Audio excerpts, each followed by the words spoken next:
What do you want to be when you grow up, Olivia? An astronaut. I want to be a fashion designer. A basketball player. I want to be an actor. A doctor. A teacher. A chef. An artist. What do you want to be when you grow up? A mermaid. Do you know what a computer programmer is? Yeah, no. No. No. I think it's something that has codes and is able to decode a mystery. I think that they... Wait, what? Computer programmer? No. Nowadays, just about everything requires some form of programming. So, what is it? Programming is basically explaining to a computer what you want it to do for you.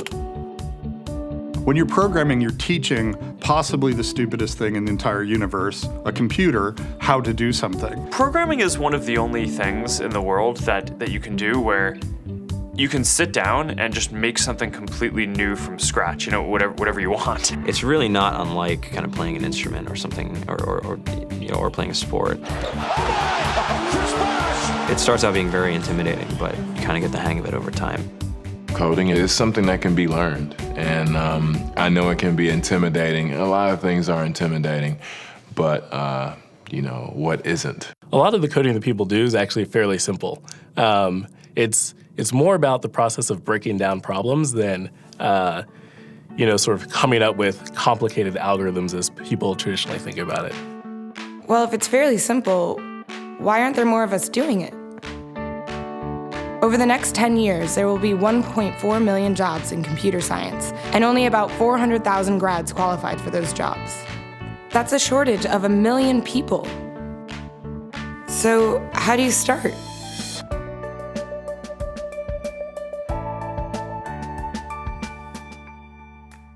I was obsessed with maps when I was a kid, and cities specifically. So I taught myself how to program.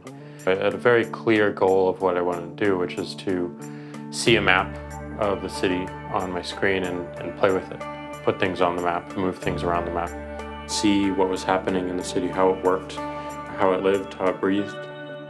The best early thing was actually using software to decide when the classes in my school would meet, and that put me in a position to decide which girls were in my class. The first program I wrote asked things like, what's your favorite color? Or how old are you? I first learned how to make a green circle and a red square appear on the screen. The first time I actually had something come up and say, hello world, and I made a computer do that. It was just astonishing. When I finally learned a little bit of programming, that blank wall resolved into a bunch of doors, and you open them, and finally you start to open enough doors that the light comes in. And to me, a finished program is like a structure filled with light. All the corners are illuminated. You understand the structure of it. It's a really serene feeling to have completed that.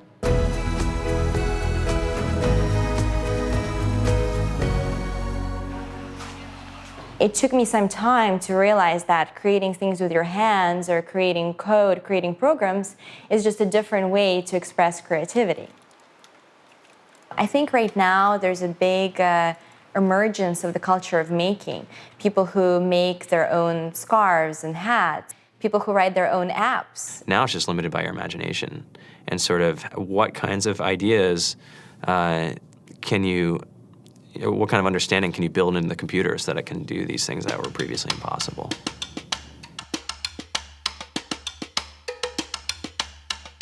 All great things are built in teams when you collaborate with other smart people.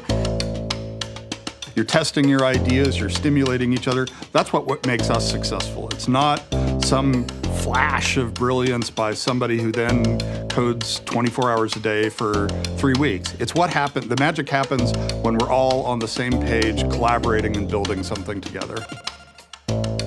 There's a much greater need in the world for engineers and people who can write code than there will ever be supply. And so we all live these very charmed lives. To get the very best people, we try to make the office as awesome as possible.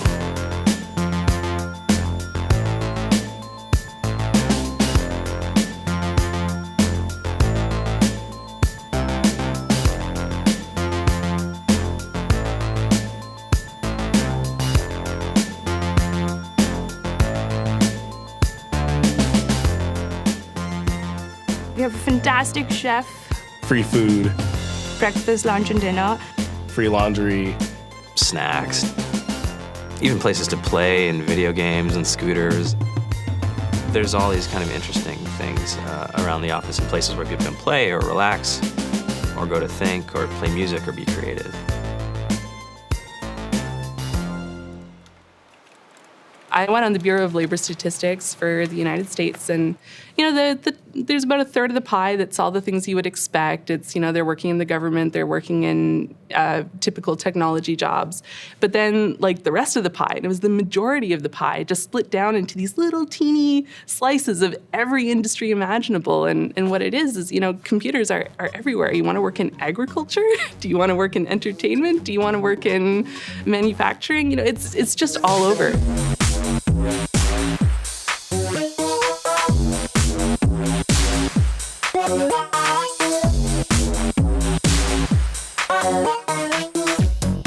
Here we are, 2013.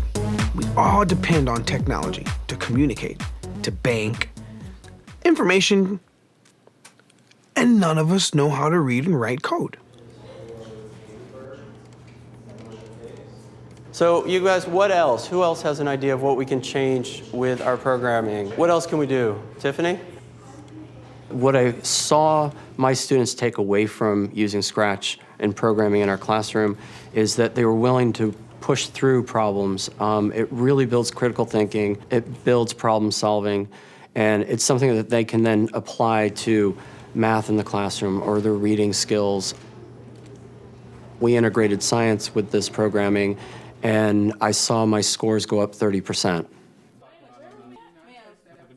When I was in school, I was in this after-school group called the Whiz Kids. And when people found out, they laughed at me and, all these things. And I'm like, man, I don't care. I think it's cool. And, I'm learning a lot. And some of my friends have jobs. It's important for these kids. It should be mandatory to be a citizen on this planet, to read and write code.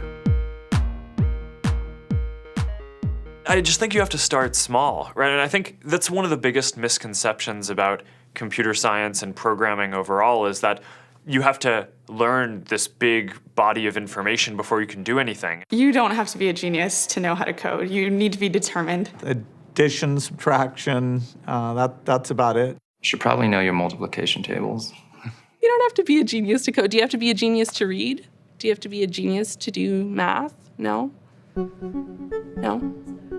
I think if someone had told me that software is really about humanity, that it's really about helping people by using computer technology, it would have changed my outlook a lot earlier. Whether you're trying to make a lot of money or whether you just want to change the world, computer programming is an incredibly empowering skill to learn. To be able to actually come up with an idea and then see it in your hands and then be able to press a button and have it be in millions of people's hands. I think we're the first generation in the world that's really ever had that kind of experience. The programmers of tomorrow are the wizards of the future. You're going to look like you have magic powers compared to everybody else. I think it's amazing. I think it's the closest thing we have to a superpower. Great coders are today's rock stars. That's it.